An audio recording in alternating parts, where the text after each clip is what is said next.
Let us discuss this LeetCode question, sort matrix by diagonals. We are given with an n by n matrix where we need to sort the elements which are at the upper triangular diagonals should be sorted in increasing order, and the decreasing order will be for the lower triangular matrix including the middle diagonal. Now, let me see. I'll take this diagonal, I'll take the next diagonal, and the next, and then the next, till from here, and then here, and then here, and then here. See, I'm starting with 0 and 3.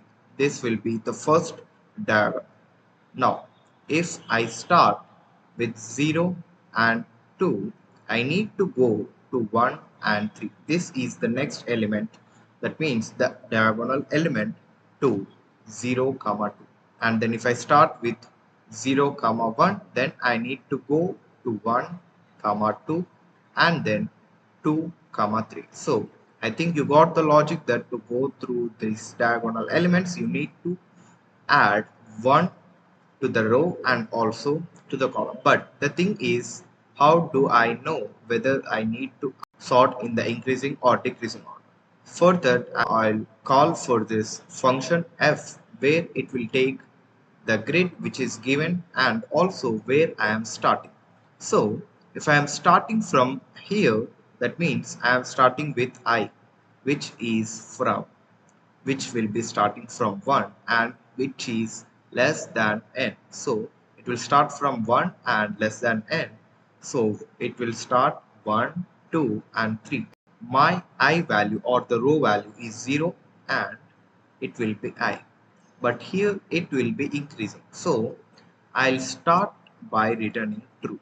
It will tell the function that it is an increasing diagonal. We should sort it in increasing way. So this will be my for loop for I, which is from 1 till less than n. So I is from 1 to n.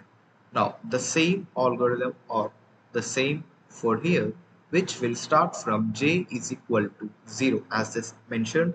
The middle will also be sorted in decreasing order from 0 till n, and function f will be called with false. The row is I and the column is always 0. So here in the f, the function here, we will run a while loop till our row is less than n and also the column is also less than n, and we will change.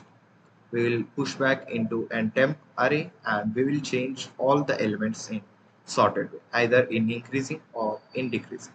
If it is increasing, you need to write in increasing order, or if it is in decreasing order, you need to push back in decreasing order. So this is how you solve this problem. If you want the code, it is in the link of the description. If you like this video, share it to your friends and subscribe to my channel. Thank you.